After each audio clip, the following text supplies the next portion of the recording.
सदगुरुदेव की जय। बंदी छोड़ गरीबदास जी महाराज की जय। स्वामी रामदेवानंद जी गुरु महाराज की जय। बंदी छोड़ सदगुरु रामपाल जी महाराज की जय। सत साहिब।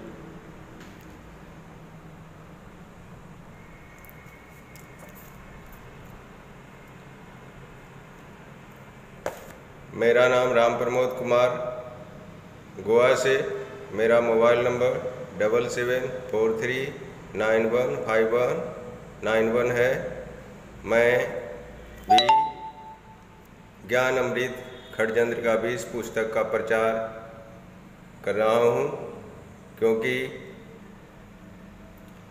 यही हमारा गुरु जी के प्रति स्नेह पैदा करता है, गुरु जी के प्रति दया भाव पैदा करता है और निर्दोष गुरु जी के प्रति कुछ करने का प्रेरणा देती है। तो कल हमने पढ़ा था गुरु जी के आश्रम में 2 काल के दूत का उत्पन्न होना, जिसने गुरु जी के आदेश के विपरीत नाम दीक्षा देना शुरू किया था। और मठाधीश अपने हाथ में कौन लिए थे? महेंद्र और उनके दोस्त बलजीत। वही बलजीत जिसने अपनी बेटी से गुरु जी के ऊपर हम बिस्तरी का आरोप लगवाया था। देख लीजिए कैसे खड़जंत्रे करते हैं आगे की, और विचार करें इन लोगों के साथ हमें क्या करना है और गुरु जी के प्रति हमें क्या करना है। तो आज का टॉपिक है आप लोगों के सामने गुरु जी के आश्रम में रहते सहते अलग से नाम दीक्षा देना व दिलवाना। क्रौथा कांड में जेल से जमानत पर रिहाई होने के बाद संत रामपाल जी महाराज बरवाला आश्रम में अपना सत्संग करने लगे, वो नाम दीक्षा देने लगे। संत रामपाल जी महाराज का छोटा भाई महेंद्र एवं बलजीत के कुंभ आश्रम का प्रबंधन देखते रहे। आपको बता देना चाहता हूं कि गुरु जी का भाई महेंद्र जाट भी क्रौथा कांड 2006 में नामित अभियुक्त है, मगर आज तक न्यायालय में हाजिर नहीं हुआ और न्यायालय द्वारा फरार घोषित है। इसका विस्तृत विवेचन आगे की जाएगी। उन्हें 2022 तक को फरार चल रहा था, अब का तो मालूम नहीं, क्योंकि 2022 में किताब छपी है। महेंद्र तथा महेंद्र के कुनबे अपनी महत्वाकांक्षा को पूरा करने के लिए कुछ भी करने को तैयार थे। महेंद्र जी काल ब्रह्म की तरह अव्यक्त रहता है और सारी क्रियाओं को अपने निर्देशन में चलाता है। इनकी महत्वाकांक्षा को पूरा करने में इनके कुनबे काफ़ी सहयोग करते रहे हैं। ये लोग गुरुजी संत रामपाल जी महाराज को परमात्मा तो छोड़ो एक गुरु भी नहीं मानते थे। इन लोगों के एक षड्यंत्र एवं सहयोग से आश्रम में ही गुरु जी के रहते सहते एक स्त्री से अलग से नाम दीक्षा भक्तों को दिलवाने लग गए थे। ये लोग भगतगण को यह कहकर गुमराह करते थे कि इस स्त्री के शरीर पर कबीर परमात्मा आते हैं। गुरु जी संत रामपाल जी ने इसको नाम दीक्षा दान करने का आदेश दे रखा है। यह भी भक्तों को समझाया, डराया एवं धमकाया करते थे कि जब कभी आप संत रामपाल जी महाराज का आशीर्वाद लेने हेतु लाइन में जाते हो और गुरु जी का आशीर्वाद लेते हो तो गुरु जी से यह नहीं पूछना है कि क्या आपने उस स्त्री को नाम दान अथवा नाम दीक्षा देने का आदेश दे रखा है। अगर ऐसे पूछोगे तो गुरु जी नाराज हो जाएंगे, इसलिए उक्त बातें गुरु जी से नहीं पूछनी है। ऐसे भगतगण के जेहन में भय डालकर डर उत्पन्न कर सत को दबाने का असफल प्रयास करते रहे, मगर ये बातें समर्थ सदगुरु से छुपी नहीं रही और एक दिन सत्संग के माध्यम से काल के दूतों द्वारा किए गए षड्यंत्र को उजागर ही कर दिए।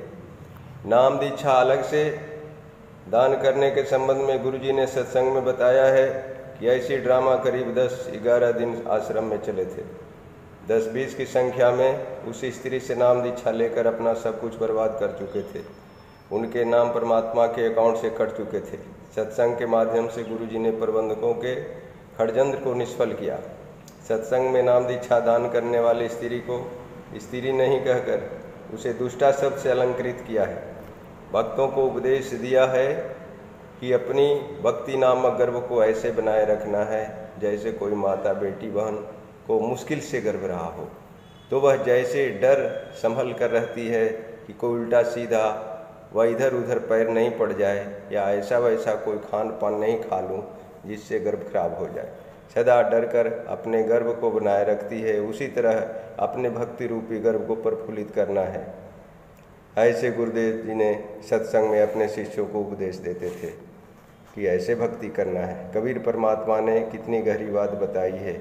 उनकी एक वाणी है, नारी कहावे पीव की रहे और संग सोय, चार सदा मन में बसे तो खसम खुशी क्यों हो।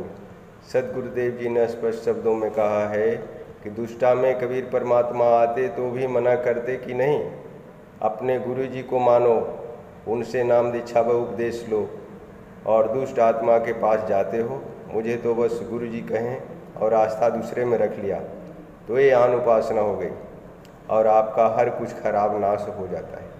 कबीर परमात्मा का 624 वर्ष पहले 64 लाख शीश हो गए थे। कबीर जी ने कभी नहीं कहा कि मेरे अलावे उनमें कबीर भगवान आते हैं, जाके पूज लो। उस दुष्ट ने की बहका रखी है कि गुरु जी ने कहा कि तुम ऐसे करो वैसे करो, उसको भगवान मानो और गुरु जी को नहीं बताना, नहीं तो गुरु जी नाराज होंगे। मंद बुद्धि वालों ने मान ली कि गुरु जी का आदेश है। कुछ ऐसे ही 10-20 की बकवास चली थी, फिर सेट हो गई थी। गुरु जी का आदेश बताकर भक्तों को भ्रमित किया जाता था।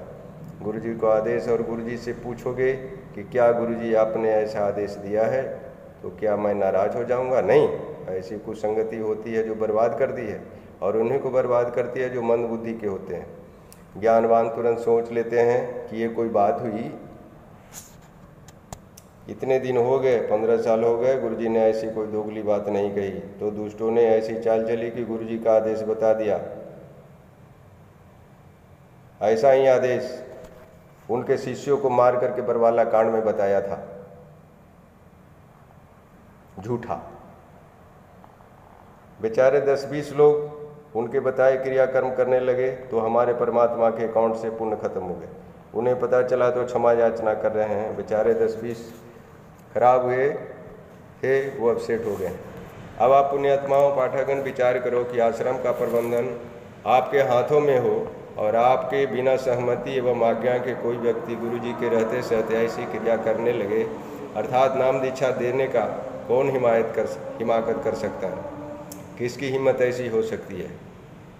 और इस षड्यंत्र के साथ कि गुरु जी का आदेश है कि उस स्त्री दुष्टा से नाम दीक्षा लो और उसे भगवान मानो, ऐसा निष्कर्ष के रूप में यही कहा जाएगा कि आश्रम में मैनेजमेंट वालों ने अपनी महत्वाकांक्षा की और करने के षड्यंत्र के तहत नाम दीक्षा अलग से देने का क्रिया प्रारंभ किया, मगर उस समर्थ सदगुरु ने मैनेजमेंट रूपी काल ब्रह्म के षड्यंत्र को निष्फल एवं बेअसर कर दिया।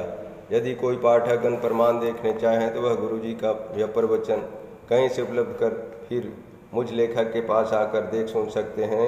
गुरु जी का इस संबंध में सत्संग ये उक्त षड्यंत्र 2008 ईस्वी का है, जो अपने सत्संग के माध्यम से गुरु जी ने षड्यंत्र को निष्फल किया।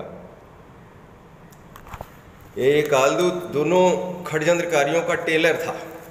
गुरु जी के प्रति अलग से नाम दीक्षा दे करके वो टेलर दिखाने का काम किया, बाकी उसी के लिए फिल्म बनाया बरवाला कांड करके और उसमें गुरु जी को नामित किया। उनके ही शिष्य की हत्या करके, उन्हीं के ऊपर आरोप लगा के उन्हीं के खिलाफ सारे परिवार और अपने हितैषियों के द्वारा गवाही दिलवाकर गुरु जी को जेल में डाल दिया। ऐसे रहा इसका षड्यंत्र, और विशेष आगे चलते रहेगा। एक किताब ज्ञान अमृत एवं षड्यंत्र का विष गुरु जी के प्रति जानकारी हासिल करने वालों के लिए अमृत का समान है, और लेकिन गुरु जी के साथ जो षड्यंत्र किया है उसके लिए विष के समान तीखा। वो कभी न चाहते कि इस किताब को कोई पढ़ो, इसलिए उसने मना कर रखी है। ज्ञान अमृत षड्यंत्र का विष पढ़ने से नाम खंड हो जाएगा, ऐसा अफवाह फैलाया।